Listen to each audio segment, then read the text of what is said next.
Jake Paul making news is because Jake went to UFC 261 a week after he knocked out Ben Askren, with the crowd there greeting him. You also have the likes of Conor McGregor getting here saying UFC high-level fighting is greater than blogger jackass boxing. He also got into a verbal confrontation with Daniel Cormier before they ended up having to be separated. We also saw what seems to be this kind of continuing war of words between UFC President Dana White and Jake Paul. Dana, when asked if he would ever do business with Jake, he responded, "Listen, do you know what would happen to this guy? He ain't fighting in the UFC. He's getting hand-picked opponents, and God knows what else is going on with that whole thing. It's all... There is a market for that. Get him. That's not what I do." With White also slamming Triller and these numbers that Jake's been talking about as far as pay-per-view sales. And, the numbers that you're hearing that they did are full of They're full of okay? They didn't pull those kind of numbers at all. Not even close. Jake hitting back, though, seemingly making it mostly about money, saying in my third fight I made more in total pay than any fighter in UFC history. Maybe it's time to pay your fighters their fair share. With him also sharing a clip of Joe Rogan, who of course is a UFC commentator, praising both Jake Paul and his brother Logan. Paul brothers, Logan and Jake, they're making some big money moves. They're making a lot of money. And they got everybody talking about him, including us. You can hate on him all you want, but you better recognize that guy can f people up for real. And he's doing it under intense pressure. But connected, though, different news. You had Jake Paul in the news going into the weekend because, well, you know, one of the last times we talked about Jake Paul is because there was a sexual assault allegation. I mean, yeah, like Jake Paul could fuck me up any day of the week. But like, he's claiming to be a professional fighter, but he's not fighting professionals. I think that's everyone's biggest quarrel here. He's so adamant that he's, you know, a real athlete and to be respected in this industry, but he won't fight anyone currently in the industry. I think that's the thing, you know? Also, I don't know much about training for fighting.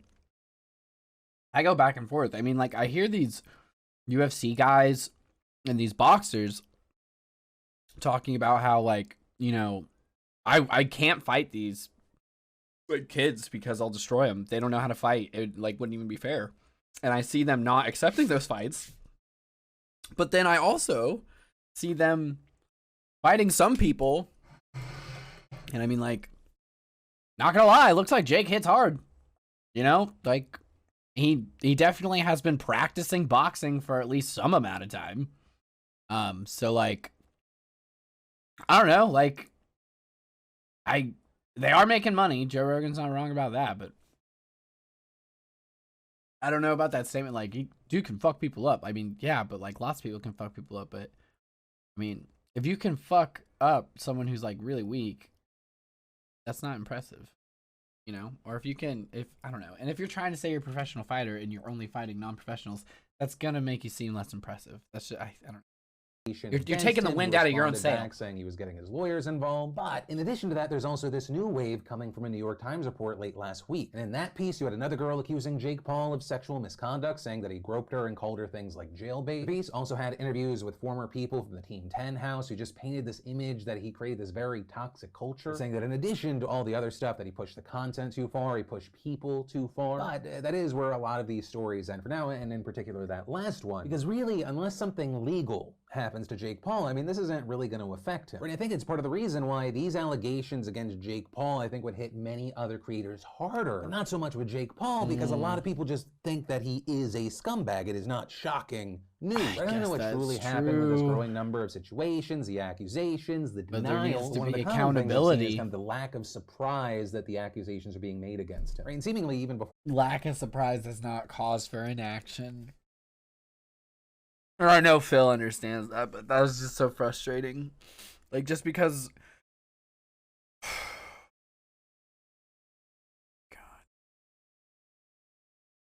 Ugh. I literally remember stressing out about my youngest sibling looking up to Jake Paul when she was younger.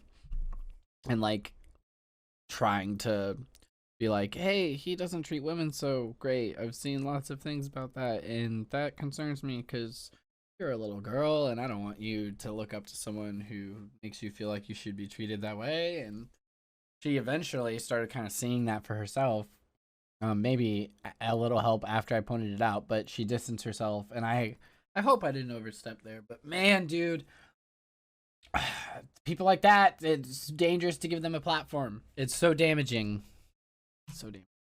for these accusations. This is kind of Jake Paul's marketing and kind of branding at this point. I know people dislike me. I know people want to watch me get knocked out. They're gonna buy something, and that's how I'm gonna make money. Yeah, for now, on pretty much all fronts, we're gonna have to wait to see what happens next. Then, let's talk about this absolutely massive Josh news. If your name is not Josh, please skip ahead. Great, now that everyone that's not named Josh is not here. I mean, Josh's, let's be honest, this is the biggest Josh news we've had in years. Right, so if you don't know, which would be shocking because you're all on the group text, last year, a 22-year-old Arizona college student by the name of Josh Swain was experiencing pandemic boredom. And so he's thinking to himself, why can I never get social media accounts with my name? Like, they're always taken. So, like a lot of us in the last year, he decides, I got the time, I'm gonna find every person named Josh Swain on Facebook, and he adds them all to a group message, with him sending a date, time, and coordinates for a future battle. Write it. Whoever wins gets to keep the name, everyone else has to change their name with 1 year to prepare. Good luck. So he tweets the message out, it goes viral. Someone even creates a website to count down to the fight. The event creator, Josh, even setting up a fundraising page that was jokingly titled Support Legal Fees to help Josh Swains change their name. Probably just went to travel, right? Explaining that was just a joke and the money was actually going to go to Children's Hospital and Medical Center Foundation, which operates facilities near the designated battleground in Lincoln, Nebraska. And, well, the actual fight date came around this weekend and more than 1,000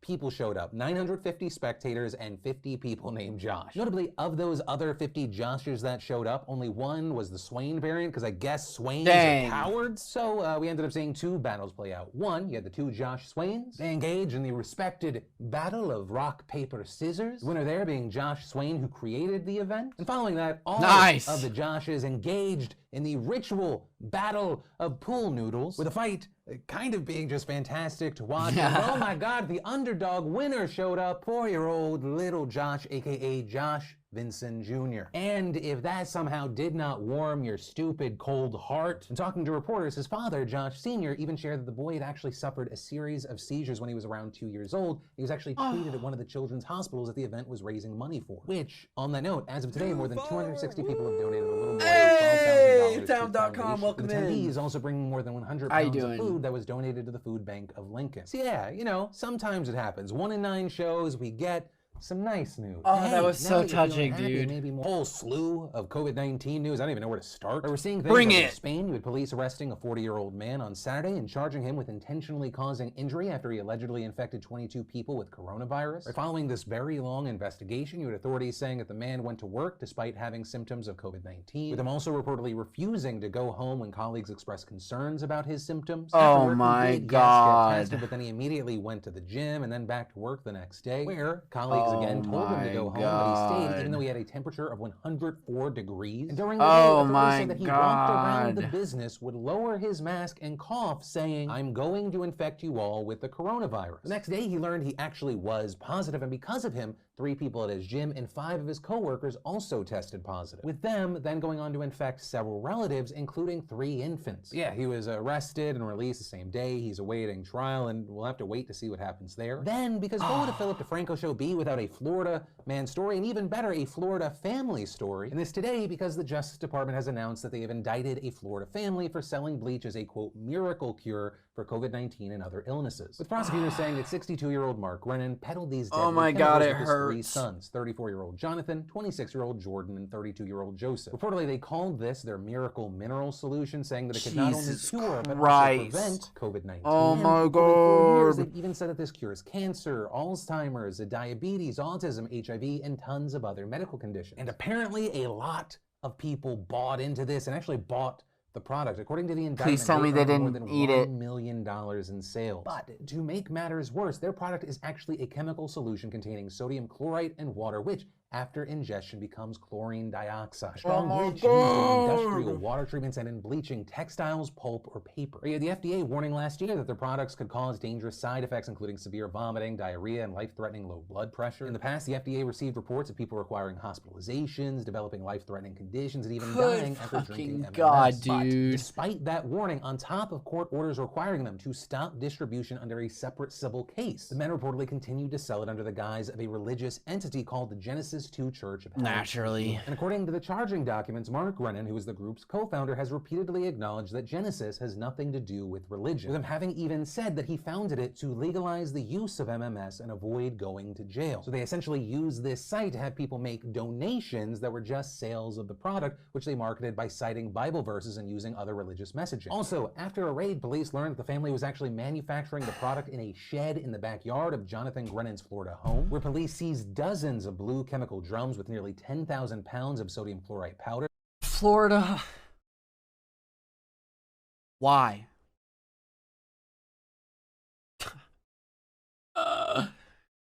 Holy shit, dude. This guy's been fucking selling bleach to people for years and capitalized. Like, the more they unpack the situation, the more atrocious and awful this dude is. Like, oh my god. Oh my god. How do you sleep at night? How do you fucking... Woo! Dude, oh my god. Homeboy is out here literally fucking murdering people. Slowly. And like keeping in contact with his victims as they die. Oh my god. Thousands of bottles of the solution. Taking their money. Firearms, and prosecutors actually said that the Grennans threatened a federal judge presiding over the civil case against them, saying that if the government stopped their distribution, they would, quote, pick up guns and instigate a Waco. Federal prosecutors also believe that Mark and Joseph Grennan operate what they call a health 9 months!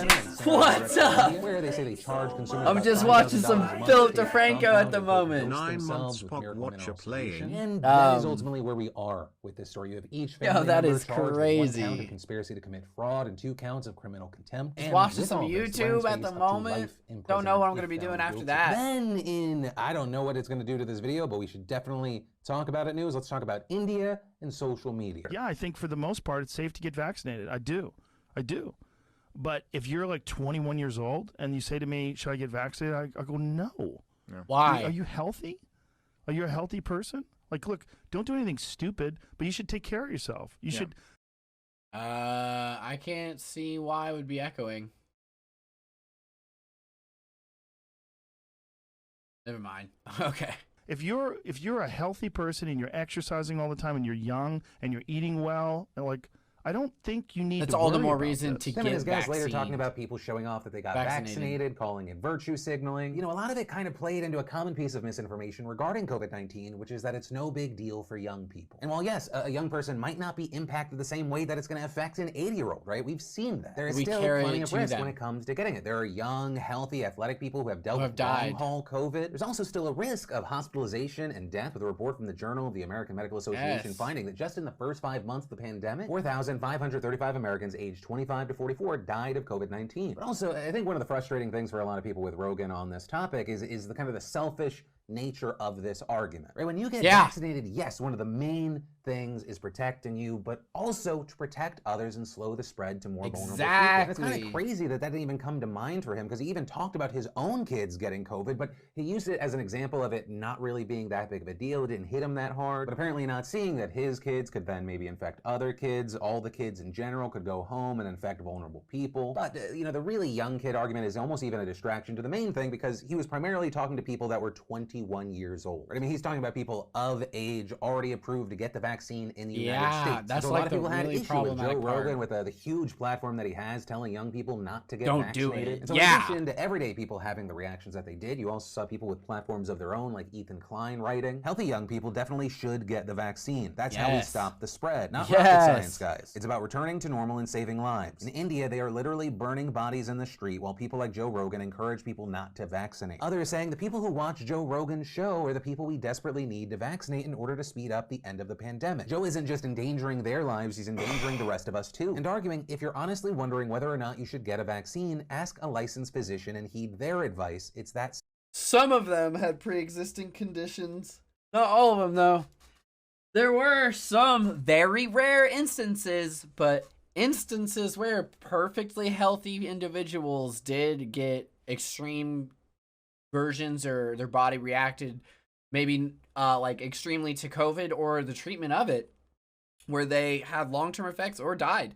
Point being, there is an element of unfamiliarity And surprise here that this virus has on us, that some people are safer than others, yes, but no one is 100% safe. It's stupid to assume so. Like, it's kind of like that whole thing, you know, we don't actually know how many drinks it takes to give a baby fetal alcohol syndrome, because it's impossible to know, because every body's different. Some women don't realize they're pregnant, and maybe they have like a sip of wine, they happen to find out, and then they never drink again. That baby might come out with fetal alcohol syndrome. Some other women like drink throughout the entire pregnancy because they don't know they're pregnant, find out they're pregnant, and then like stop drinking, but they drink for like the first, you know, 2, 3, whatever months, and then the baby comes out perfectly normal. The reason is we don't know. We don't fucking know, because we don't have the understanding of science or DNA, or like we can't compute down to that level to predict things of that nature and how specific bodies and cells, white blood cells and DNA, are going to respond to things. So like, it's one of those things where like with smoking while pregnant, drinking while pregnant, things like that, we just say just don't do it. We don't know. There is no X equals blank, so like just don't, because the only way to completely remove the risk is to not. And the same thing is true with the vaccine. Like, you're probably gonna be fine. We're all like, the majority of us are probably gonna be fine. But the only way to like ensure the most people possible are going to be fine is to get vaccinated.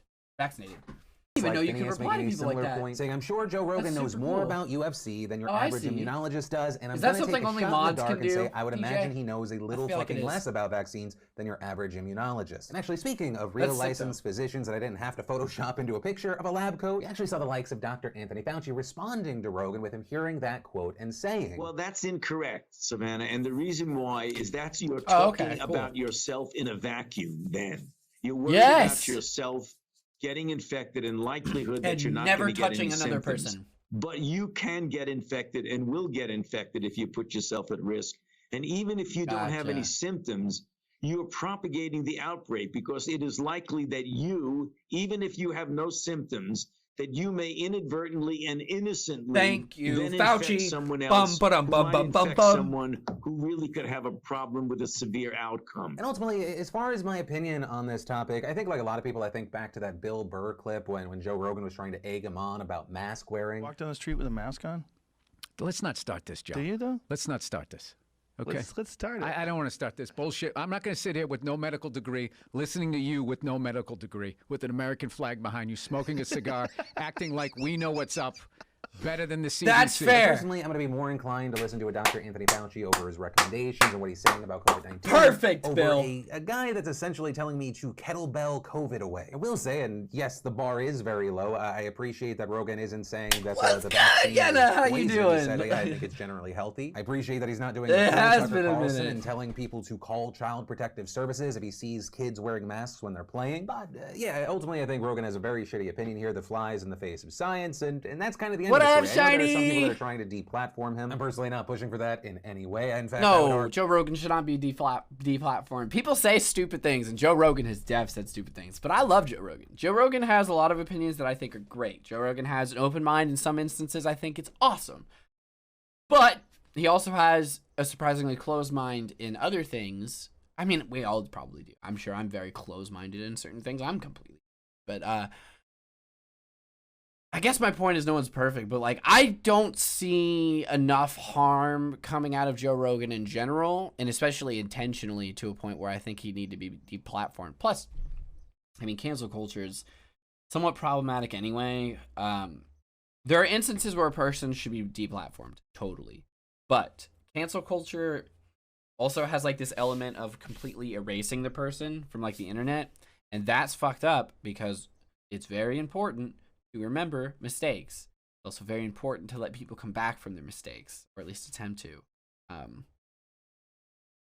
There's a balance to striking everything. And obviously everything is circumstantial. Everything's case by case, right? But like, who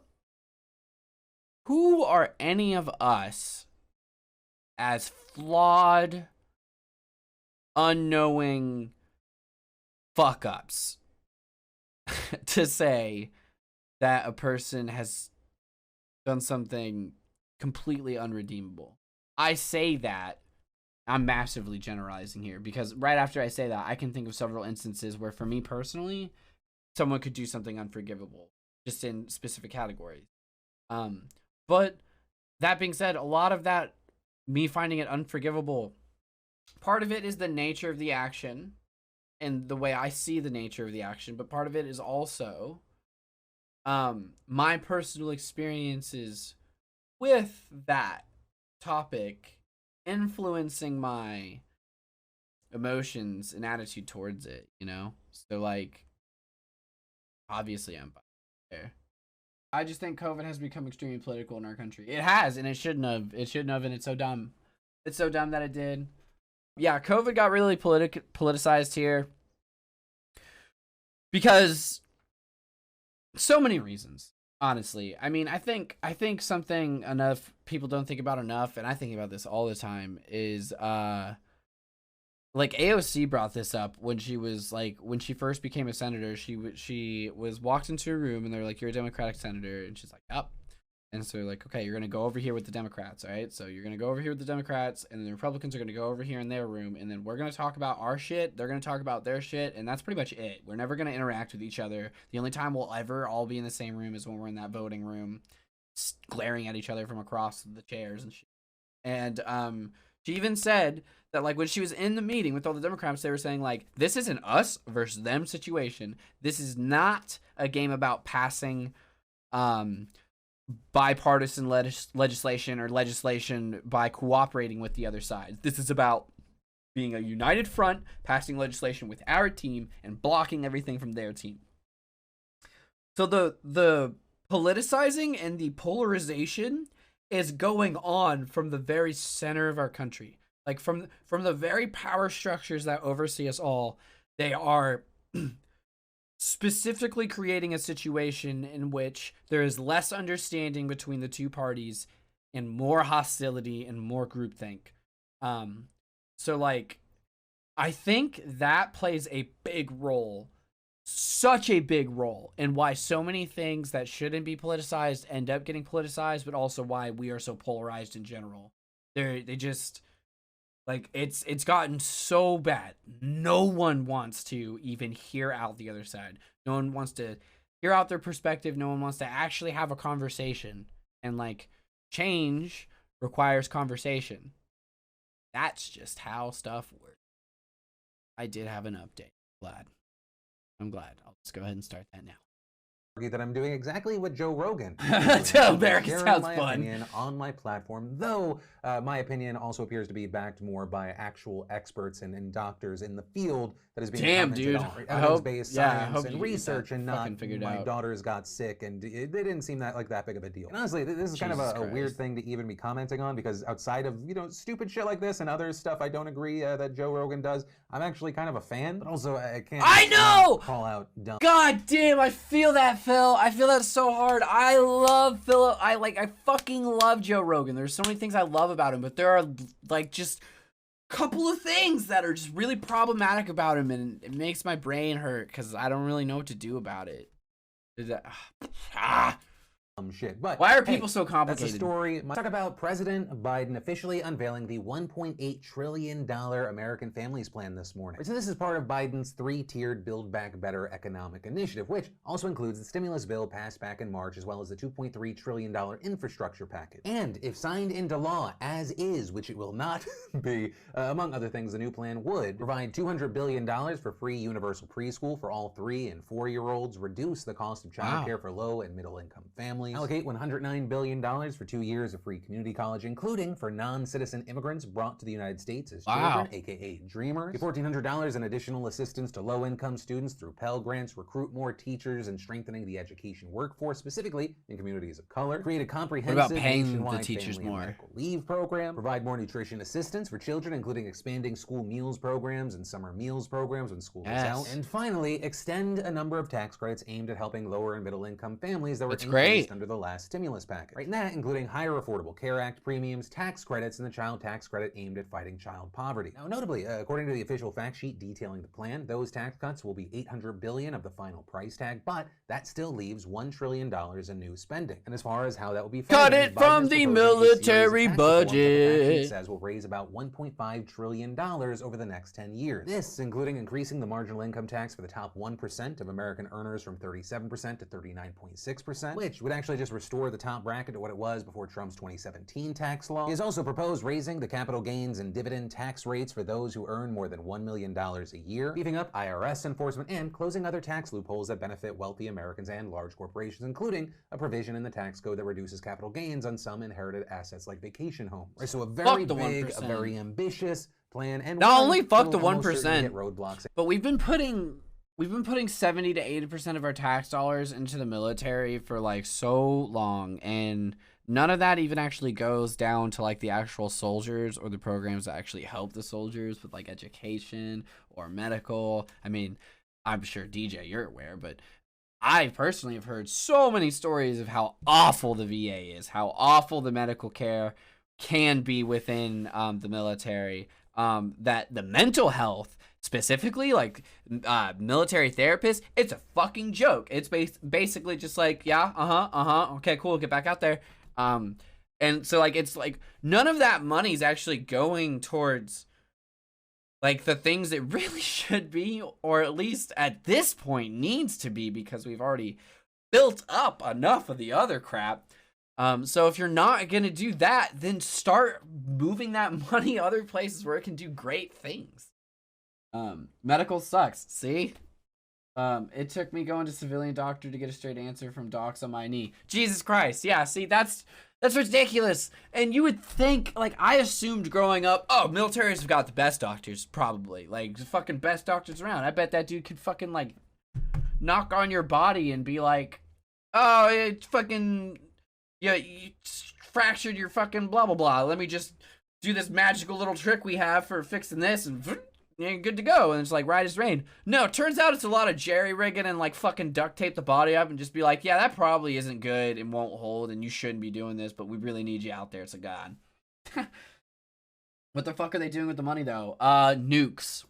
Nukes, counter nukes, IBCs, or ICBMs, I mean, IBCs, I wish. ICBMs and, fucking shit like that. I mean, it's just all weaponry, tanks, railguns, aircraft carriers, airplanes. I mean, fuck. What's really sad is even if you ask our Air Force, our airplanes even need attention to some extent, but it's not even worth really doing, because like the last stealth planes we built, you know, those B-1 or I don't know if they're called B-1 bombers, but the triangle plane things, those cost billions of dollars to build each. We have like a handful of them or something, billions of dollars each, but the cockpits are tiny, and because they're so small, because of the way they were built and when they were built, they have such old technology in them and don't even have the physical space to have updated technology in them. But to take apart those planes and build new modernized stealth planes would cost billions, if not trillions of dollars for a plane. We've got like two. So guns, big bombs, guns. Here's some more Charger socks. Changing socks. That's fucking. The only caveat is maintenance on all the equipment we use. That's true. Maintenance is very important, and from what I understand, we don't even get enough maintenance. And that's a classic story in America too. You look at maintenance in the military, look at infrastructure in America. Like we don't really do maintenance until it needs maintenance. That's kind of our way, you know, like if it ain't broke to the point of not working, don't fix it that's the more accurate. And maintenance is expensive as fuck. It's awful to keep up. America just love to have weapons. Yep. In case war, not just in case war, but to prevent war. America operates a lot. Look on paper, you think that the Democrats could. America operates a lot on the idea of our weapon casts the longest, biggest shadow, you know, and a lot of the allies we have do too. And a lot of that probably came about during the Cold War, honestly. when Russia and America, also a little bit China, kind of got into an arms race, and then we had the whole being so close to nuclear destruction, and then the Mutually Assured Destruction Act being signed. Like, between all of those things, I think that's created a situation where most governments feel a paranoia that requires them to feel able to adequately neutralize a threat with the biggest threat possible, which is like, I'll end the fucking planet, bro. Because like, America has enough nukes. I mean, I remember learning this when I was like in school as a child, but like when I was a child, America had enough nukes to like mathematically level the planet 7 times at least. That was just America. Several other countries that are economic powerhouses or global powers also had enough nuclear weapons or just weapons to level the planet at least once, if not several times. So like for a long time now, every country, if not the whole world, has had more than enough weapons than it ever will need forever, like for a fucking long time. But we still make them because we're human, you know. If they have a bigger pile of weapons, I feel a little scared. And the best way for me to feel less scared is to start working on my pile of weapons. It's weird, but we're just dumb. I don't know. America high key sucks, not gonna lie. I feel that. It sucks, but it has the opportunity to be such a beautiful place. And it can be a beautiful place. I mean, America is beautiful in small places, in small spaces, in certain moments. And it's horrifying in others. But the paperwork that's been laid here and the groundwork that's been laid here could... It didn't start out that way. It didn't start out nearly as peaceful as it played to be, nearly as coexisting as it claimed to be, but the groundwork's there for it to be shifted into that now. And that opportunity is exciting to a lot of us. Let's prevent war by getting more guns and bombs and threaten other countries that don't. Yeah, exactly. The whole military budget is too much. Isn't even on weapons. It's on resources to keep presence. Exactly. It's about colonialism. It's about colonialism and occupation of other countries and not the actual protection of the oh my God, preach. We're actually working on talks with Russia, China, and Iran on denuclearization. That is sick. That's great, but everyone has to be on board, else there will be conflicts. Exactly. Like, I mean, the fact that we pulled out of the Iranian nuclear agreement. It is, but all bad shit just comes up more often than the pretty parts. Yeah, that's true. This is more directed towards Korea and such. Yeah. Try to approve both this plan and the infrastructure proposal as well without any Republicans. But, I mean, that very much seems like an uphill battle. But as we've talked about before, several centrist Democrats have called for the infrastructure bill to be bipartisan and will likely do the same for the American Families Plan. Biden, for his part, has said that he will negotiate with Republicans to reach a compromise, but it isn't clear what that could look like. I mean, if you look at the infrastructure plan, for example, the Republican counterproposal was a mere fraction of Biden's proposal at $568 billion. That's true. Republicans have largely That's true. that they are much less. That's true, DJ. And I struggle with that too, because I do see a lot of good things happening, but I think part of that is natural, because when I see a good thing happen, I take some energy from it. I feel good, and it does warm my heart. But when I see, and maybe that energy or that action will inspire me, you know, to carry that forward in some way and pay it forward. But when I see something negative, the empathy fires off and I feel much stronger, and I feel an action needs to be taken, must be taken, something must be done. And the difference there, I think, for me at least, the maybe and must, I think that's why my brain naturally tends to dwell on the negative, because part of me feels like something must happen here. This cannot go unaddressed. And the other part of me is just like, this was really nice to see, very warm to see. I might share this, you know, something like that. But I do consciously try and share and acknowledge and appreciate positive things. And I have been, especially lately, to try and like maintain some sort of balance for my own psyche. But I do think that's why we tend to focus on the negative, or at least that's what it feels like for me. I don't know. Interested in investing more money in education, childcare, and paid leave, and much more interested in spending on America's That's true, public and no one buildings knows what bridges. to do, and that's also a hard thing. Aid saying that lawmakers Like, no one knows how to fix anything, but I know we need to start talking about it to at least try and fix still, it. It just makes sense to cover it. It was announced. We need Please to know tell me that's what a is at Hassan play video. here, It and is. then we watch it just kind of all go to shit as always in Congress. I mean, that's kind of what we do. So yeah, on that happy note, we're just gonna have to wait no shit, they'll and see rewrite what the bill a happens from million here. times. And ultimately, with this story, and honestly, anything else that stood out. Damn. All right.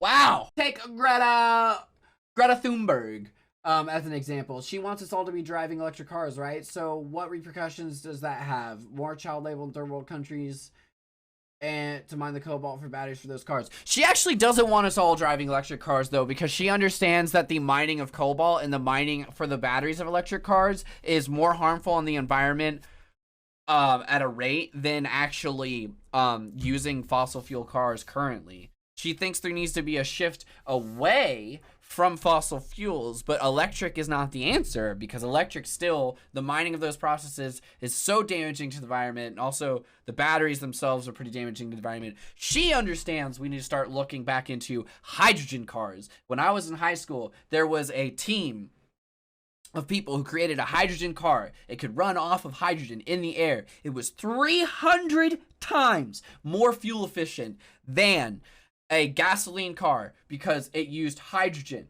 Yeah, they are a great concept. They produce zero pollution. We have hydrogen fucking everywhere, dude. So like just like a really ideal situation, but they couldn't package this engine or sell it or patent it or anything because of lobbyists for the oil industry who prevent the manufacturing, patenting, and selling of alternative engine styles for commercial vehicles. That's the truth. So Greta understands.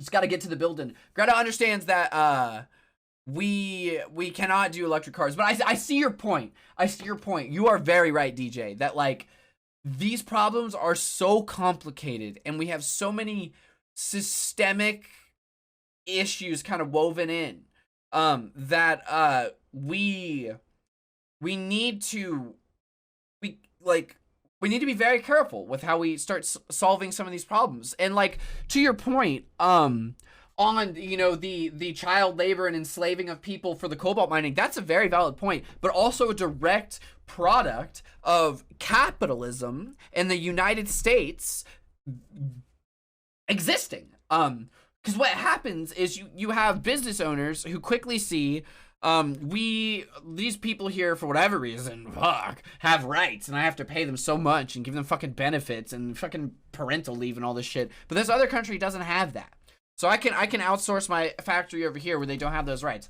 That's great. Now I can pay them less, all that shit. Great. But what all is happening there?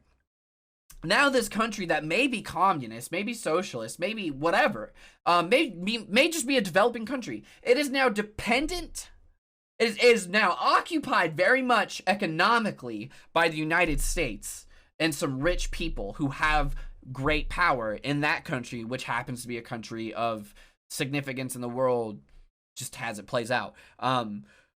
And furthermore, now this country has entire cities, factories, jobs, like their economy is now dependent upon the capitalistic economy and success of this business and of America. So it's capitalism invading other spaces, demanding the workforce at such low rates for sake of profit that it's literally like a fucking tree of vines and shit, just like reaching into everywhere it possibly can grab just to suck all the resources out while giving as little back. Like, that's literally what it is. I just hate rich people, the rich people that source out all the work with random ass countries. If we were more self-dependent, it would be much better. It would be, but that we would be. And when you say we, you mean us. You mean us down here on the bottom. But capitalistically speaking, we would not be. Capitalistically speaking, we'd be a weaker country. We would lose less influence. We would lose influence. We would lose occupation. We would lose economic control over other countries. we would lose so much, and that is why we won't. That's just the nature of capitalism.